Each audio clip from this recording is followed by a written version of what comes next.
तर योजना बंद करणारा हे चालू सरकार या शब्दात अंबादास दानवे यांनी टीका केली आहे। सगळ्या योजनांचा भंपकडा निश्चित जनतेपुढे मांडू अंबादास दानवेंनी ट्विट करत फडणवीस आणि शिंदेंना हा टोला लगावलेला आहे।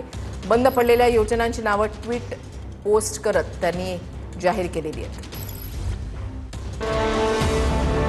सामान्यांना कणभर लाभाची अपेक्षा असलेल्या योजना बंद करून फडणवीस सरकारनं आपल्या सहकाऱ्यांच्या निर्णयांवर फुल्या मारल्यात।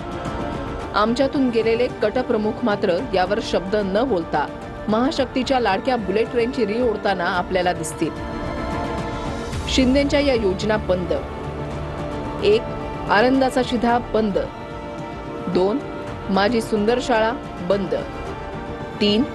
1 रुपयात पीक विमा बंद। 4. स्वच्छता मॉनिटर बंद। 5. 1 राज्य 1 गणवेश बंद।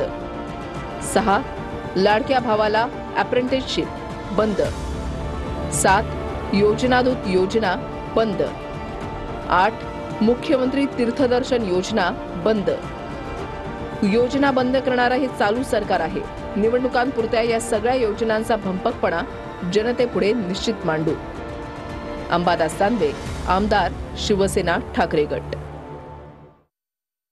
शेवटी सरकार चालवत असताना प्राधान्याचे विषय कुठले, परत पहिला आत्ता प्रायोरिटी काय आहे याचा विचार करून सरकार नियोजन करत असतं। आज शेतकरी आज त्या ठिकाणी अडचणीत आहे, मग त्यापेक्षा मोठी प्रायोरिटी आहे का? शेतकऱ्याची शेतीच्या शेत्या उद्ध्वस्त झाल्यात, गुरंढोरं त्या ठिकाणी नष्ट झालेत, गोठे उद्ध्वस्त झालेत। आज शेतकऱ्याला जगायचा कसा प्रश्न आहे। अशा वेळेला शेतकऱ्यासाठी जर काही त्या ठिकाणी मोठं पॅकेज दिलं असेल तर थोडाफार ताण तिजोरीवर येतो। मला वाटतं पुन्हा सगळ्या गोष्टी सुरळीतपणे हे सरकार निश्चित सुरू करेल।